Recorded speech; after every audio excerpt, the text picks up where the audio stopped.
Well, good evening to one and all. Thank you for joining us. Thank you for being a part of this broadcast. Yes, it is Sunday evening, and as normal, it is our leadership masterclass. And today we have with us a powerful life coach, leadership expert, strategist, change strategist, and as well a senior pastor of a powerful church. So family, I want you to welcome with us, and I want you to be excited this evening as we host on our leadership broadcast and our leadership masterclass this evening, none other than Dr. Jeffrey Smith. Dr. Smith, we are so glad that you are with us. We're so blessed to have you with us. You are on with Pastor Manuel, Pastor Renal, and myself, and would love for you just to greet our people and just to, say a few things of what's happening on your side of the world. It is my joy to be with you here today, and thank God for technology that allows us to remain connected even during times like this.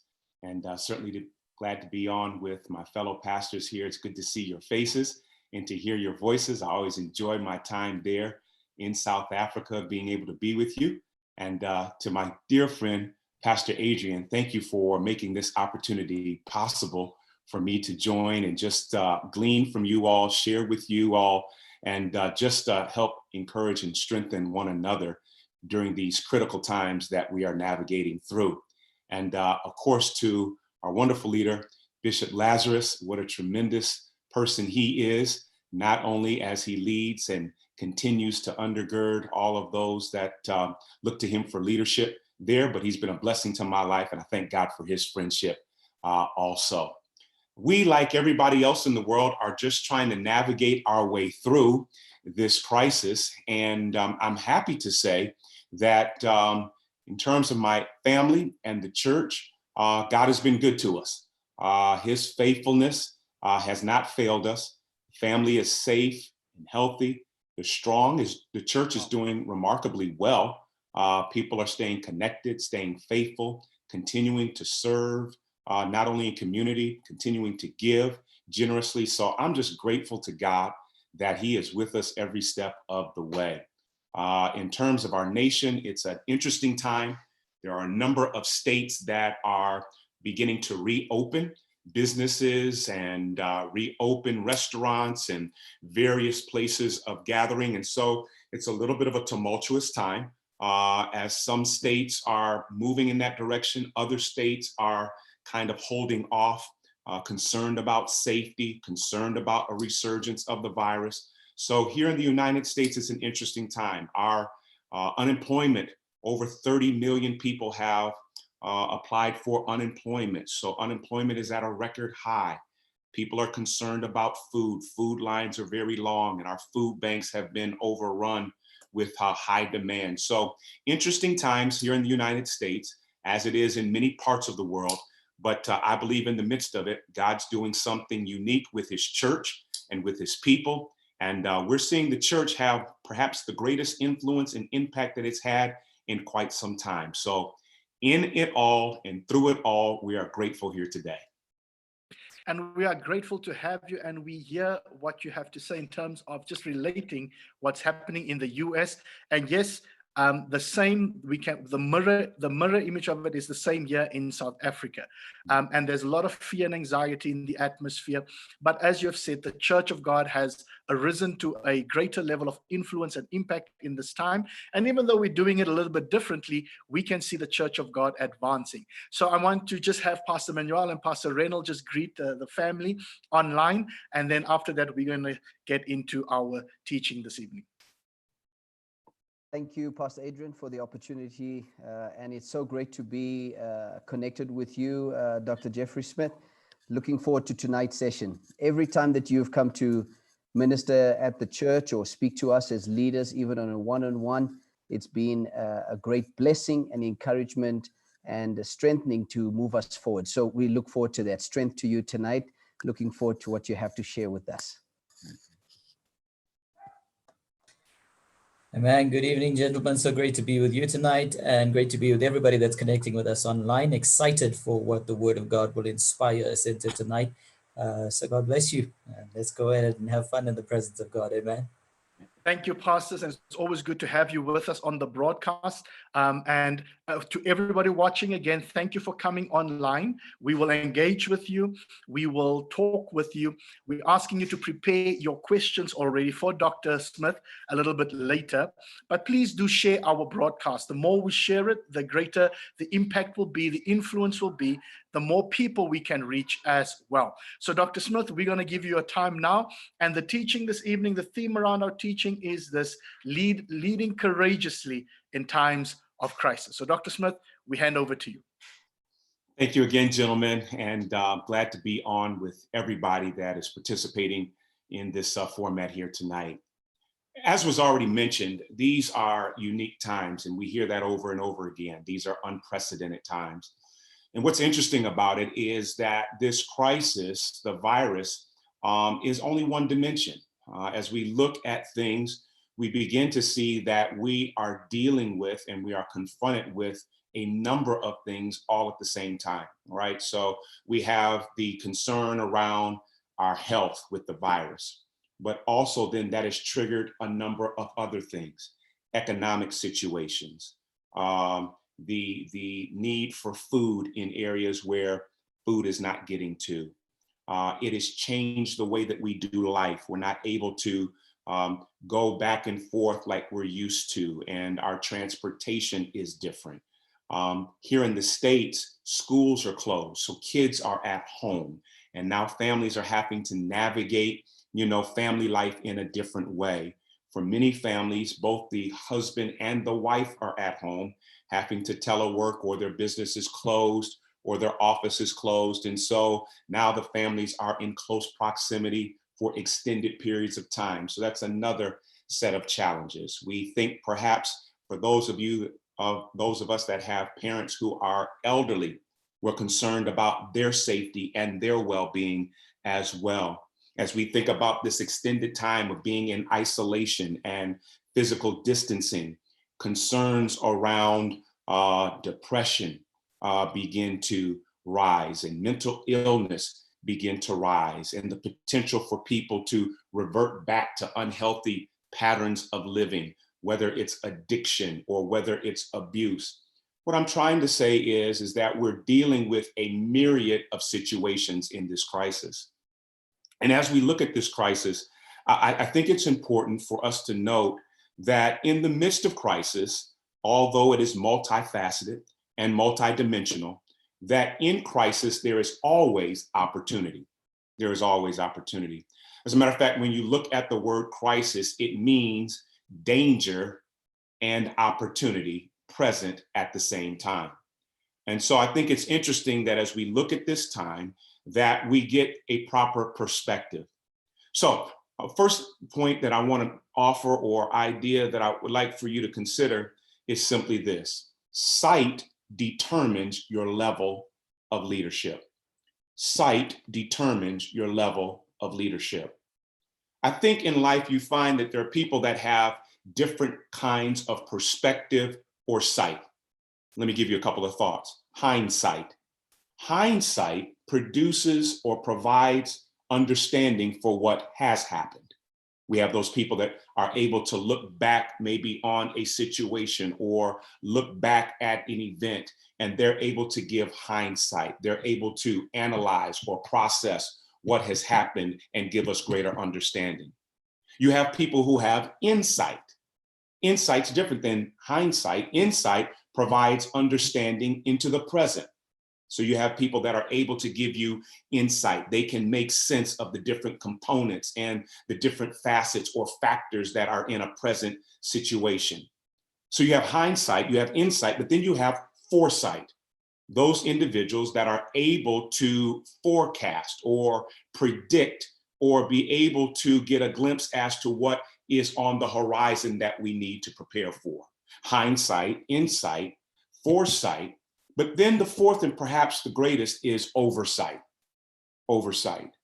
Oversight provides understanding from a higher level, not just looking back, not just looking at the present, not looking at the future, but oversight gives you an epic view where you're able to have an understanding of all three. As leaders, I believe God positions us to not only have hindsight, insight, and foresight, but oversight. This is what he told Jeremiah, right? In Jeremiah chapter 1, he says, "See, I have set you over nations and kingdoms." He was letting him know that he was giving him oversight, a position of leadership and authority. I believe it's important that as we go through these times in which we are navigating through the different challenges, that we believe God for oversight as leaders. So let me break that down just a little bit further. There are two kinds of leaders that begin to emerge in a crisis situation. First are those that see obstacles, those that see obstacles. Second are those who see opportunities, those that see obstacles, those that see opportunities. Watch this. Based upon what you see, you will either become overwhelmed or optimistic. If you're the kind of person that only sees obstacles, challenges, barriers, problems, you will quickly be overwhelmed. But if you're the kind of leader that can be in the midst of crisis and look beyond the obstacles and see opportunities, you will be one that is not overwhelmed. You will be one that becomes optimistic. 2 Kings chapter 6 kind of gives us this picture, right? 2 Kings chapter 6 is the story of Elisha and his servant.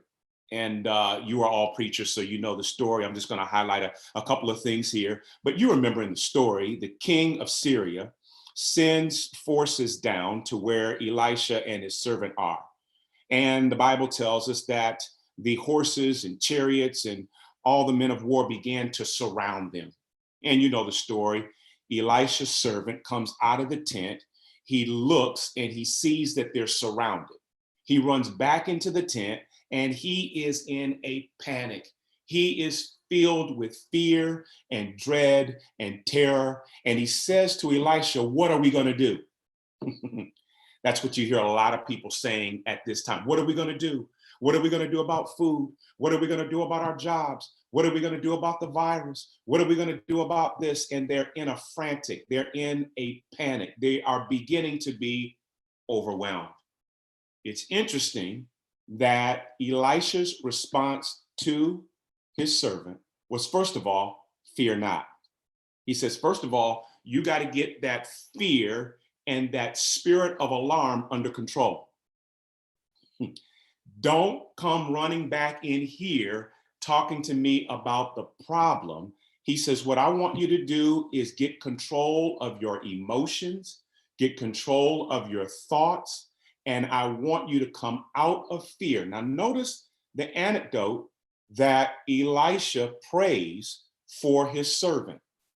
His prayer for his servant is that his eyes would be opened. Man, he's saying to us that the antidote for him being in panic and fear is that he did not see properly. He prays that God would open up his eyes. And the Bible says that then the servant goes back out and he sees that there are actually more for them than they are against them. I think this is a powerful principle for you and for I as we navigate this season of crisis and we attempt to lead the way that God calls for us to lead. It is the understanding that what you see impacts the way you lead. So here it is. Elisha's servant, if we were depending upon him because he only saw the enemy, all of his decision-making, all of his choices, all of his responses and reactions would have been based upon the fact that he saw an enemy that outmatched them. Elisha, on the other hand, sees from a different vantage point. He sees from a different perspective, and he sees that what's surrounding them is surrounded by something greater. His leadership thus is different. He doesn't respond with panic and fear. He responds with optimism, knowing that they are going to have the victory. I'm wanting to encourage us here today that if we're going to lead and live courageously, we have to believe God for proper sight. God not only give us hindsight, insight, foresight, but give us oversight. May we see not with eyes of fear, but may we see with eyes of faith and optimism. So in the midst of crisis, this is what I want to encourage us to think about, that crisis is the cradle for innovation. Crisis is the cradle for innovation. That in the midst of crisis is where creativity is born. That in the midst of crisis, that's where innovation emerges. So crisis is the cradle for innovation. This is what I want us to understand as leaders who have the responsibility of leading teams. The posture of the leader determines the posture of the team. Say that again. The posture of the leader determines the posture of the team. Imagine if you were on Elisha's servants' team. His posture was one of panic, fear, concern.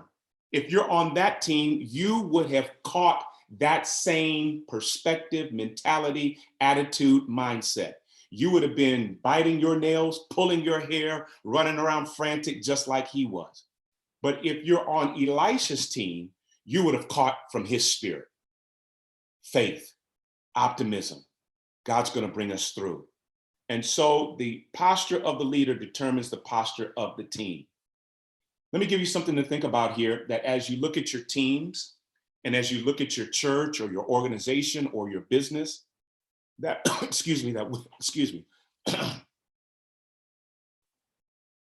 that within an organization or on a team, you'll have three specific roles that I want to make mention of. You'll have visionaries, you'll have operators, and you will have processors. Visionaries, operators, processors.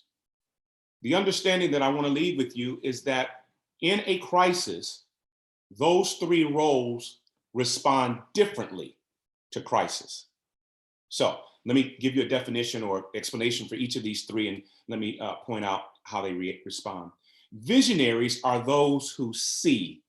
They are those who innovate and create. They come up with new ideas and new approaches. These are your visionaries. Operators are those who are hands-on. They are the executors. They're the ones that actually get the task or the action done.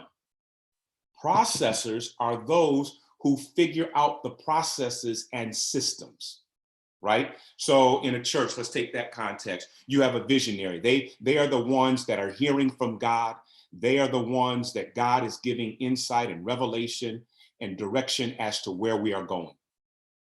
But then you have in the church those that help us then put flesh on the bones, or actually help us then to figure out how are we going to do that. Whatever it is that pastor has said, or whatever it is that God has put in the heart of the leader, of bishop, of the overseer, then we say, how are we going to do that? That's when the processors get in there and they give us the systems and the processes and the strategies. And then you have the operators, those that actually carry out the task and implement the systems and processes. Watch this. In crisis, visionaries begin to emerge and they come alive because they see new ways of doing things. So in crisis, a visionary will get excited, but your operators and your processors, they will freak out in the midst of crisis because everything that they are used to doing is now disrupted. Processes don't work. Systems don't work.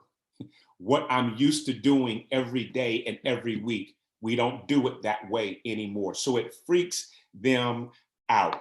We don't do discipleship the same way in this context that we did it before Corona showed up.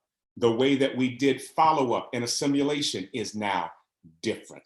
The way that we do our services is now different. So our processes and our systems that we have relied on for years, and perhaps in some situations, decades, has been disrupted.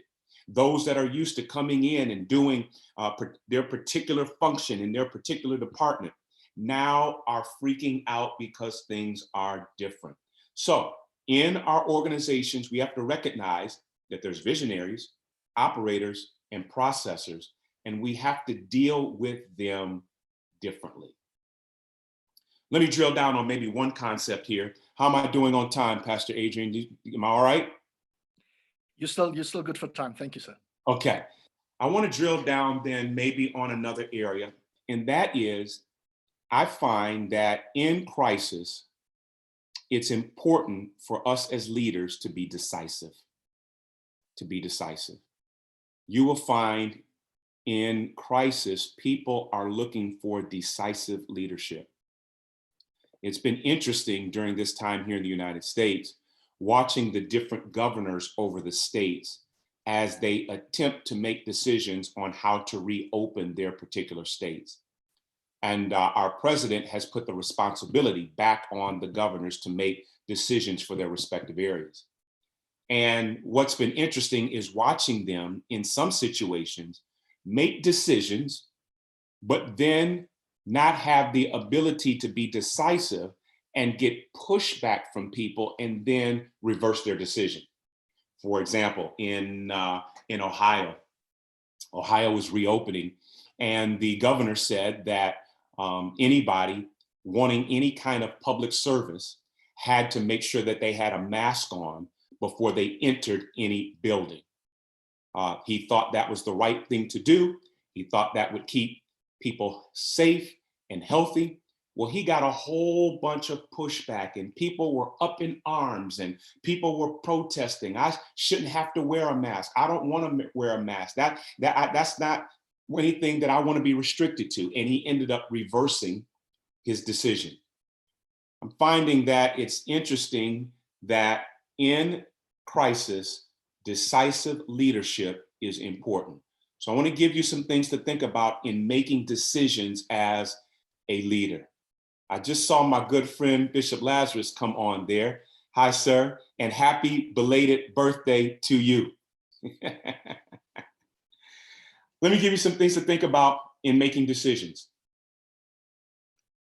In crisis, it's important to understand that there's a difference between management and leadership.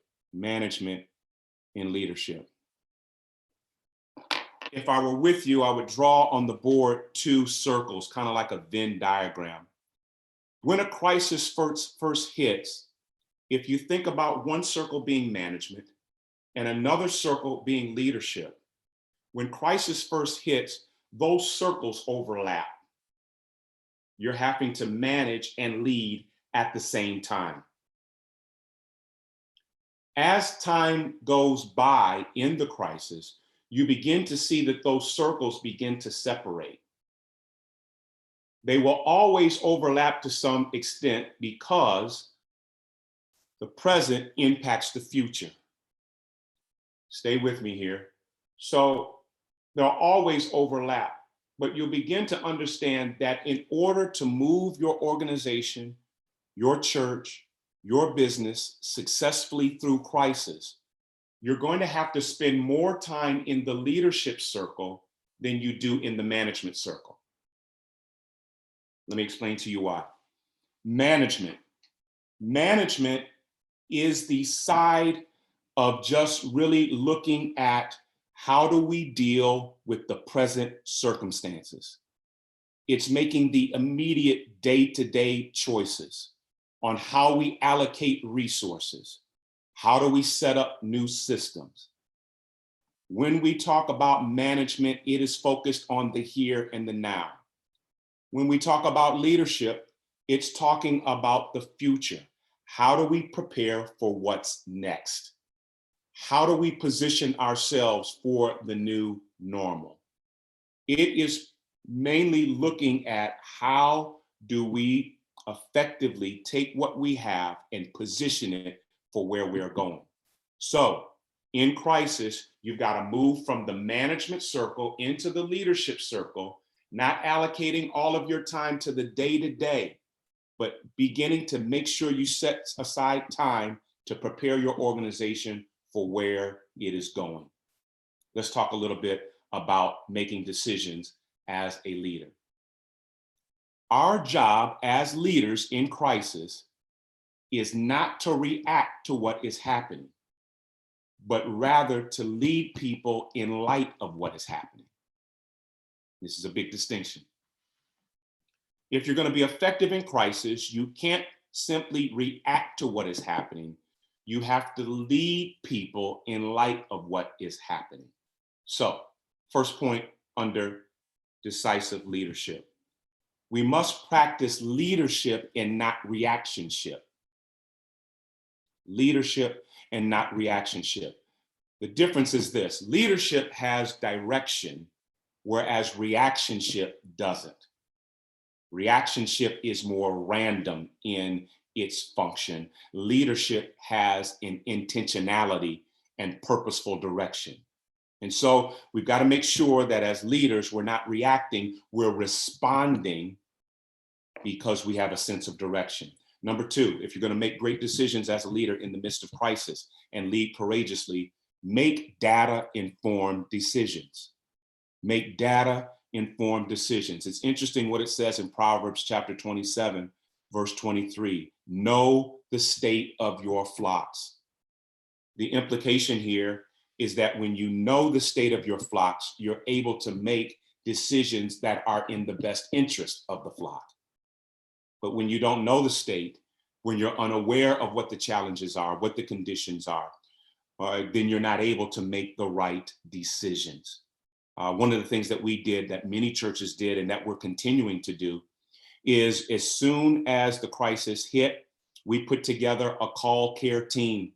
And that call care team called every one of our members within that first week.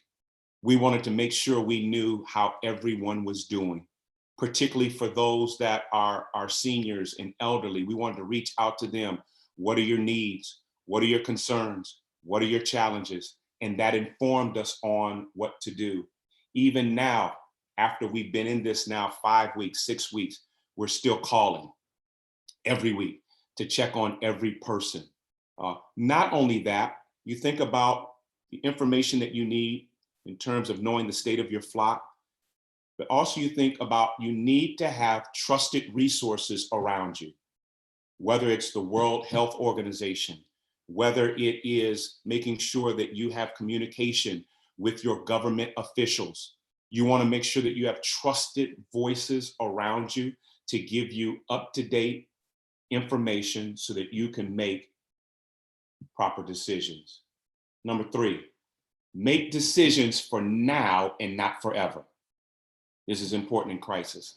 What we're seeing here is that things are changing, sometimes day to day, at sometimes hour to hour. Free yourself up and make decisions for now, but don't lock yourself in where you're making decisions forever. You don't have to say, we're going to do it this way and we're going to do this from now until Jesus comes back. No, we're understanding that we're having to make decisions and be flexible, be nimble, be able to adjust based upon the circumstances that present themselves at the time. So we were having to do this when the crisis first hit. I remember meeting with our team and I told the team, look, everybody's assignment has just changed. What you were used to doing every Monday, every Tuesday, every Wednesday, Thursday, Friday is different. Our challenges are different. Our concerns are different. Our focus is different. And they understood that we've got to do what we need to do in this moment. We changed our budgets, things that we had allocated to have as expenses. We put a hold on some things. We put a hold on all travel. We put a hold on our capital improvements. We put a hold on some of the things that we were doing, understanding that we had to adjust based upon the situation at hand. Now that we've been in this 5, 6 weeks, we've made other adjustments. We're seeing that the people have been giving generously. We haven't missed a beat in terms of finances. As a matter of fact, we are ahead of last year's budget at this time of the year. People have been generous. People have been faithful. So we made another adjustment, and some of the capital improvements, some of the upgrades that we were wanting to do, we have put those back on schedule. So make decisions for now, not forever. Point number 4, choose clarity over certainty. Choose clarity over certainty. Even when you can't be clear, and in crisis, many times even when you can't be certain, and many times in crisis, we can't be certain because things are changing, things are moving. Always be clear. Always be clear. That's part of being a decisive leader. I remember early on in the crisis, one of the things that was on the news quite often was the number of jobs that were being lost, the number of businesses that were being closed, the increased number of people applying for unemployment. Now, remember early on, I sat my team down and I wanted them to know what I knew at that moment. And that was that I didn't believe that we were in a position where they needed to be fearful for their jobs. I told them, as it stands now, your jobs are secure. As it stands now, there'll be no change in your compensation packages. You don't have to have the burden of that worry or concern. I told them that as I get information on how we are doing as we are continuing to move forward through this crisis, I will keep them aware of their status in terms of their position, their job, their compensation. I was trying to simply be clear. Now notice, I told them what I knew. I didn't tell them what I didn't know. You can only speak on what you know. We get ourselves in trouble and we lose credibility when we try to speak beyond what we know. There was a question that came up and it was something that I didn't know. I was clear with them. Look, I don't know that answer now. Give me some time to do some research, do some checking, and I'll come back with you. Or if it's something that, look, we won't know until some more time elapses, I would tell them, look, we won't know the answer to that until maybe 3 weeks from now. My point is that when we can speak clear, it causes there to be a decrease in confusion, chaos, and concern. Here we go. Leverage all 3 crisis leadership voices. This is important.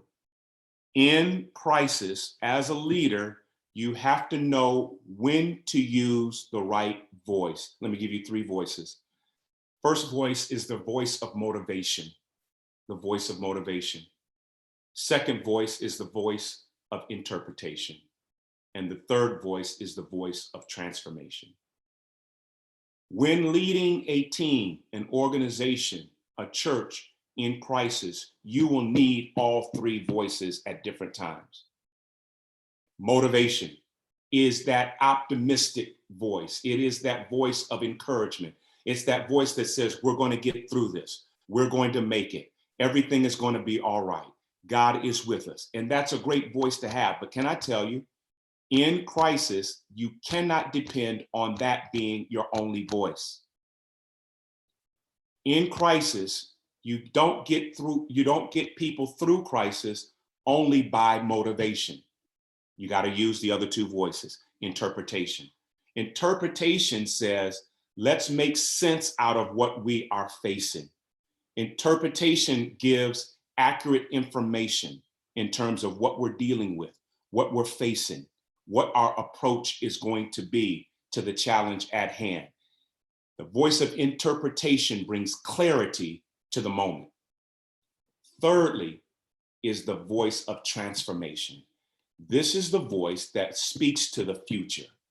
This lets your church know, your organization know, your team know, this is where we're going. This is how we are going to be on the other side of this. This will be the change that we make. This will be the new approach that we take. This is how we'll be different as a team. This is how we'll transform as an organization. So in crisis, leverage all 3 crisis leadership voices: motivation, interpretation, and transformation. Okay? I think I'm almost at the end of my time. Let me give you just this point real quickly, and that is to say to you that leading in crisis, leading courageously, begins with you leading yourself. It begins with leading yourself.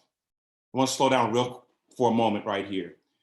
The reality for us leaders is that we're going through this crisis like everybody else is. The challenge for us as leaders is that we're trying to help, support, and encourage others, but we're going through the same challenges just like them. We're experiencing loss just like they are. We're experiencing disruption just like they are. Some of us are grieving just like they are. Last week, I buried my uncle, 87 years of age, who died due to COVID-19 complications. We're dealing with the same challenges. My children are home from school. My oldest, who was living up in the DC area, is now at home with us. My second oldest, who came home early from college, is living with us. Our third child, who is in high school's closed now, and he's at home. We're dealing with the same challenges. So the same stresses, the same pressure that our congregants, our team members, our employees are dealing with, we're dealing with them as well. So we have to take care of ourselves. Let me give you 4 questions to ask yourself during this time to help you lead yourself properly in crisis. Number 1, ask yourself, what are my strengths? What am I uniquely gifted to do? What are my individual gifts? What are my strengths? And begin to leverage those. What are my strengths? You might ask 3 or 4 people who are close to you to give you their insights. Ask them, what are my strengths? And see what their response is. Number 2, what are my values? What are my values as a leader? What is important to me? What are my non-negotiables? What is significant to me as a leader? This is important because your values inform your decisions. You will make decisions based upon what's important to you. So, what are your values? You might ask the same question to 3 or 4 people. When you look at me, what would you say are the most important things to me? If someone were to ask you, what are my values? What would you say? Get a perspective on what your values are. Here we go. 3rd question to ask you. Leading yourself, you need to be aware, what are your strengths? What are your values? Number 3, what are your triggers? Truth be told, all of us got some triggers. All of us got some buttons that when pushed, we will act in a way that maybe is not always as Christ-like.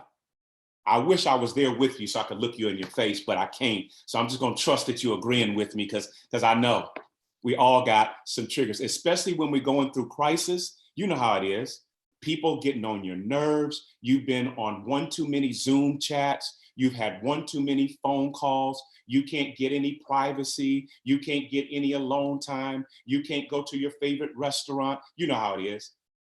And the pressure begins to mount. What are your triggers? What are the things that set you off? What are the things that cause you to act and to perform and behave less than your best? If you're aware of your triggers, you can control your triggers. But if you're not aware of your triggers will control you. 4th, what are your concerns? What are your concerns as a leader? What are the things that are most concerning to you? What are the things that keep you up at night? What are the things that are pressing in on your mind? Get an idea of what your most significant concerns are. This is important because if I can become aware and acknowledge what my concerns are, it'll help me in keeping those concerns from becoming fears. What I don't want is my concerns to become fears, because my fears then will paralyze my leadership. So 4 questions that you want to ask as a leader. What are my strengths? What are my values? What are my triggers? What are my concerns? 4 organizational questions that you need to ask. I'm gonna give you these real quickly and then I'm done. These are the questions that we all should be asking, whether we're a business owner, a pastor, team leader. Number one, what opportunities have you discovered during the crisis so far? This will help you shift from looking at obstacles to look and seeing opportunities. What opportunities have you discovered during the crisis so far? Certainly, there's been new opportunities that have emerged even during this time that we want to leverage. Number two, what did you used to do that doesn't make sense anymore? What are the things that you used to do before the crisis that don't make a whole lot of sense anymore under this new norm? Number three, what used to seem important that no longer seems important? One of the things I'm noticing is that the things I thought were so important really don't have the same kind of significance. You might want to ask that question. What seemed to be so important that doesn't have the same kind of significance anymore? Fourth and final question, and I'm done. What does the new normal now make possible? What does the new normal now make possible? Pastor Adrian, let me put it back in your hands. I hope that was helpful and gave us maybe some things to think about and consider, both in terms of organizational leadership and personal leadership as well. Dr. Smith, thank you very much for the powerful teaching, the powerful insights that you've raised, as you've just said, on a personal and an organizational level. Allow us also just to take the time to share our condolences with you and your family at large with the passing of your uncle. We are praying, we will be in prayer for you and your family as well as you navigate through this time. We have a couple of questions that we would like to ask you. The first one that I have was a question on the age-old one, and I want to spin it, the one where people would ask, are leaders made or born through different things? But I want to spin that one around and ask you the question, in times of crisis, what kind of leaders are made or birthed or born? What kind of leaders are made during times of crisis? That's a great question and a big one. That's why it's an age-old question, right? So let me give you a couple of thoughts. I think number one, both. I think leaders are both born and created. I think God sends into the earth those individuals that might have particular skill sets, personalities that lend itself to leadership. But I think also events help to shape leaders as well. I like this one. I think many times in life we find that leaders are cornered. They're cornered. That life presents circumstances in situations. God will put us in circumstances in situations where we're cornered. And the leadership that is in us has to rise, has to stand up. Yeah. David was cornered. There was a Goliath that had to be brought down. He was cornered. Paul was cornered on that road to Damascus. So I think leaders are both birthed, created, and cornered. I think that in crisis, you'll find that different kinds of leaders show up. So think about this. There are certain leaders that are built for peacetime. There are certain leaders that are built for wartime, right? So if we look at somebody like Winston Churchill, he was a great wartime leader. But if you track his leadership, he didn't do so well when it was peacetime. I think there are certain ones that are built for crisis. They're visionaries. They have a natural inclination to respond in faith and not react in fear. They have a certain disposition that looks for opportunity rather than obstacles. So I think crisis causes a certain kind of leader to arise. And I think, again, they're visionary, they're optimistic, they're faith-filled, they're decisive, they're able to be flexible and adjustable. I think that's what we see in crisis begin to emerge. Thank you, sir. Then two more questions I have for you, and I'm going to ask you both. So the first one would be, How assertive should a leader be when implementing changes and strategies, especially in the time of crisis? And then the second one would be this. In using the three voices you spoke of, how far do you involve other voices, specifically like a team, especially in transformation? So that's the two. Two great questions. Let me see if I can get both of them. On the first one, how aggressive should you be in implementing strategy and process? Let me kind of give us all something to think about. Leadership is about moving people forward.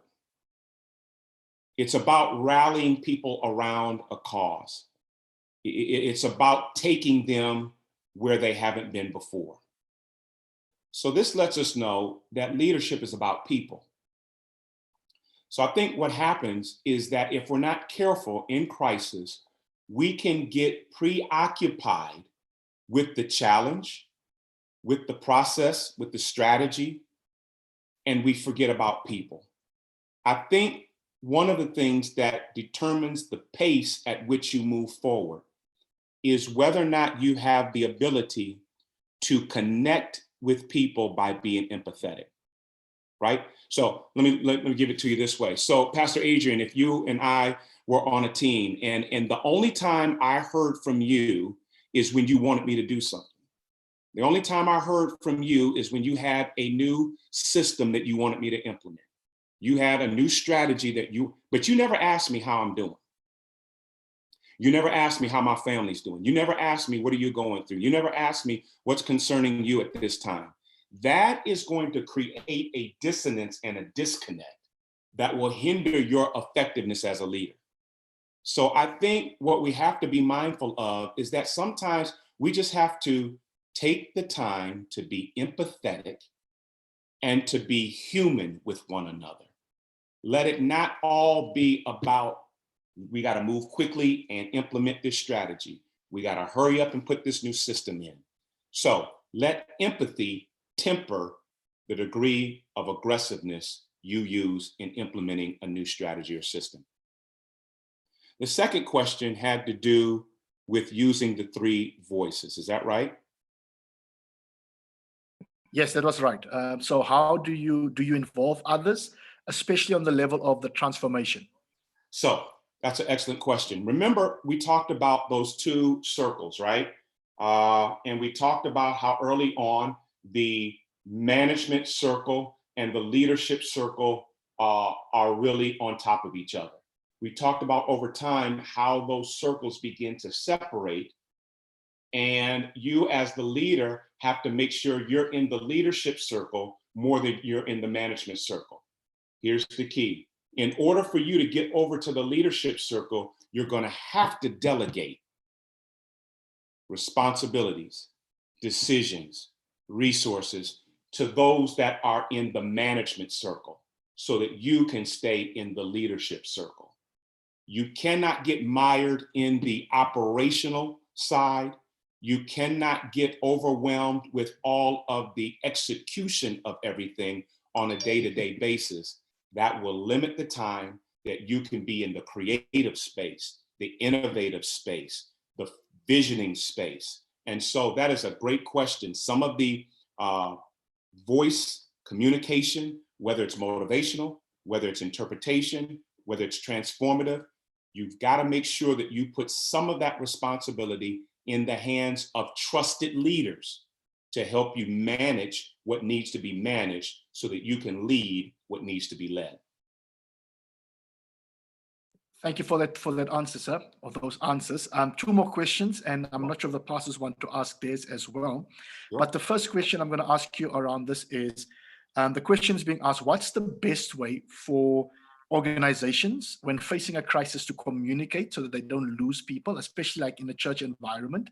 And then number two, how do you draw a line between being very decisive and not too controlling?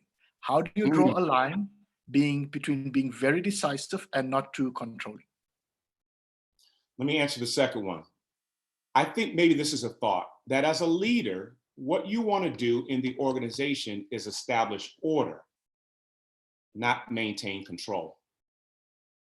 So the two are different. As a leader, I want to establish order, which is I want to let people know what is expected of them. I want them to know what they can expect of me. I want them to know what the chain of command is. I want them to know their scope of influence and responsibility. I'm setting order. That's different than trying to maintain control. When one tries to maintain control, what can happen is they end up micromanaging. Now they have to make every decision. Now they got to know every point of data. Now everything has to cross their desk. Now they have to be in every meeting. That is going to hinder your ability to be nimble and flexible as a leader. So what I want to do is establish order, not try to maintain control. Does that make sense? Yes, sir, that does. That does. The first part of the There's another question. one. What was the first part of that question? What was the first part of that question? Just around how do you communicate as an organization Yeah. when crisis hits the people, you don't lose people, especially from a church environment. So one of the things that we did as a team when our offices had to close because there was government regulation that groups of greater than 10 could not meet, we had to go into a telework environment. And I remember meeting with our team and we walked down through what that was going to mean for us. And one of the things we talked about was communication. And we put some things down, one of which was, whenever possible, let's communicate face to face. So if that is, one or two of us or three or four of us have to meet at the church to do something, let's do that. If that means we have to create a FaceTime or a Zoom chat, let's do that. I think it's important because when there is distance, things get distorted, right? So we all know that a large part of communication is nonverbal. So if I'm talking to you and it's only in a text format, I lose a lot of nuance. I lose a lot of feeling. I lose a lot of interpretation of what is really going on. So as a team, what we strive to do is communicate face to face as much as possible. With our top tier leaders, we try to communicate face to face as much as possible. So we do a lot of Zoom chats. We do a lot of conference calls, particularly for those on the call care team. I'll get together with them once a week or once every other week. For those that are leading small groups, we do individual meetings as well as group meetings face to face because it's critically important. However, you can't do everything by way of face to face. Some things you've got to do by way of text or email. We made the decision that if we can't do it face to face, we'll do it text. Text seems to be a little bit more personal than email. Things that probably are the least critical, we will use email. If it is very critical, we'll use face to face. So we try to graduate our communication based upon the critical nature of the communication or information that needs to be shared. I hope that gives some understanding. Yeah, it gives some direction. Pastor Manuel, do you have a question? No, Pastor Adrian, I'm just listening and chewing on what Dr. Jeffrey Smith is sharing. Maybe I can just highlight the last answer Dr. Jeffrey made, which is a vital communication strategy that is very clear in how to manage the severity of the communication that you need to communicate. So I think sometimes the mistake we make is we want to use one method of communication across for everything. And the severity of the critical nature of what needs to be addressed in what you just said seems to determine how the communication needs to happen. That really helps a lot.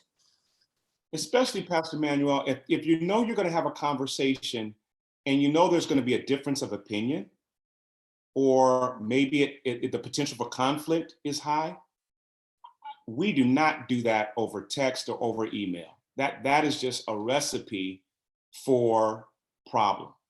if there's going to be the potential for conflict, a difference of opinion, we'll make sure that we try to do that face to face, because so much of communication is nonverbal. The flip of the eye, the sigh, the arms folded, somebody sitting back in their chair. You can get so much from that that a text will not convey, right?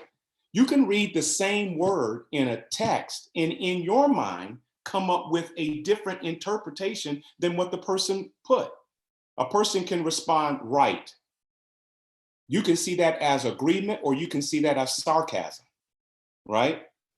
So what we try to do, again, if there's the potential for conflict, if there's the potential for the difference of opinion, let's do face to face. Thank you, Dr. Smith. I'd asked Pastor Rennell if he had a question. He said he won't ask the question now because we have a few moments left with you. So we'd love for you to take your final reflections on this and just a word of encouragement through it all. Yeah. You know, I again appreciate Pastor Adrian and Bishop Lazarus, your wonderful wife sitting there next to you, I see as well. Pastor Reno and Pastor Manuel for inviting me to be a part of this. I find that you don't want to go through crisis alone. That if we can partner with one another, if we can walk together with each other through the crisis, it makes this season much easier to navigate. I want to say as well that this time in which we're in is an incredible opportunity for us as leaders and for our churches. You know, I think about the scripture where it talks about there that Jacob, that night, he had that dream and he saw the ladder, and there were some ascending and there were some descending. I think in crisis it's the same way. There are leaders that will ascend and there'll be leaders that descend. There are people that had influence or had notoriety that during crisis may not show to be the kind of leader that we thought they were, and they'll descend. However, there'll be individuals that maybe we overlooked or maybe we underestimated, that in this environment, they will ascend. I want to encourage everybody on the call, let this be a time where we ascend. One of the things that we're doing in our midweek Bible study, I'm teaching on growing in adversity. I think adversity puts a demand on us and causes us to grow in a way that times of leisure do not. In adversity, something begins to call upon our creative ability, our innovation. Something begins to call upon us that we begin to stand up to the situation and the challenge at hand. It's interesting, in Psalms 92, it says, the righteous shall flourish like a palm tree, and they shall grow like the cedars in Lebanon. What an incredible word picture. Palm trees and cedar trees. Palm tree, we can picture that, and you guys have palm trees there. We don't have any palm trees where I'm at, but we know palm trees are able to withstand harsh winds, hurricane winds. Watch this. They bend, but they don't break. I think that speaks to how a palm tree is able to flourish even in adversity. I think it's true for us as well, that in the midst of adversity, we have the opportunity to grow. Last verse I want to give you, and that is simply this. Out of Hebrews chapter 10, it tells us, do not cast away your confidence, because with it there is great reward. I just want to encourage everybody, don't cast away your confidence. I know these are tough times. I know these are difficult moments that we're walking through. I know sometimes it's easy to feel like giving up, to feel like quitting, to feel like, I don't know if we're coming out of this. I don't know how this is going to work. I don't know if I'm going to still have a church after this is all over. I don't know if I'm still going to have any people. All those questions can flood our mind at times through this whole season. But I want to encourage you, don't cast away your confidence, because with it, there's a great reward. I believe on the other side of this, we're going to see great reward individually, and we're going to see great reward collectively, because God's faithfulness will not fail us in this season. Thank you very much, Dr. Smith. Thank you very much for your insightful, clear and concise teaching this evening. We are extremely grateful for that. Bishop is on the line to those that have just tuned in and watching us as well. So Bishop, any parting words from your side? Well, I want to say thank you to everyone that's been listening and everyone that's been watching. And I'm trusting God that in these platforms that we have set for the church and our community, I'm trusting God that they will be growing and they are not dying. Because at this time, a whole lot of things can happen. Our people can either grow, our people can either become slothful and lukewarm, because sometimes if they don't connect, and if they don't connect to vision, and if they don't connect to the word that is being set for them, we will have a whole group of people, a group on the right-hand side that will be growing in the things of God and waiting with expectation to be in the house of the Lord. And then there will be another group that we've got to work with such great effort to bring them out of the pit of lukewarmness. So I'm trusting that all of our people are really growing in God. And we can give them a whole lot of word. It is for them to take that word in their quiet time and chew upon it and digest it like a cow would do, eat up the green grass and go into a little corner and it will chew on its cud. I'm trusting that our people will take down the notes, and we have put on our platform great speakers like Dr. Sam Chan, Jeffrey Smith, and others that have come on our platform. And at this time, we can't travel. And at this time, we are getting these great men of God who are our covenant partners of Siloam to come on board and give us a word of encouragement, how they are going through trying times. And I want to say thank you to Bishop Jeffrey Smith for his covenant relationship to both Neela and I, and to our leadership and to the family of Siloam. I want to say thank you for your covenant relationship. And I thank you for the input that you had with all of us tonight. And I know by listening to the word of God that we are going to personally grow, and we will be able to navigate the ship through the storm and come safely onto the other side, looking steadfastly to Jesus, who is the author and the finisher of our faith. So I want to say to Bishop Jeffrey, thank you. Well done. I've listened to part of that. I'm going to download the rest. And I know you have a whole lot of spiritual wealth on the inside of you. We need to tear you up and we need to dig into your mind. And we know that you have made a great deposit into South Africa this evening. God bless you, and God bless my sons. Thank you, Bishop. Thank you very much. Dr. Smith, thank you very much. Pastors, thank you very much. Thank you for joining. And again, Dr. Smith, we are covering you and your family as well as Strong Tower in prayer. And we know that God will do great and mighty things for you. So to the rest of you, thank you for watching. Thank you for tuning in. Thank you for engaging. Thank you for your messages. And thank you for your questions as well. Please keep on the lookout for what we do here at Siloam on our different campuses, on our different social media sites. And we want to connect with you, communicate with you. We want to cover you. And you must know that we as a church, we love you, we care for you, and we'll continue to pray for you. So thank you for joining. Thank you for being a part of this. Amen.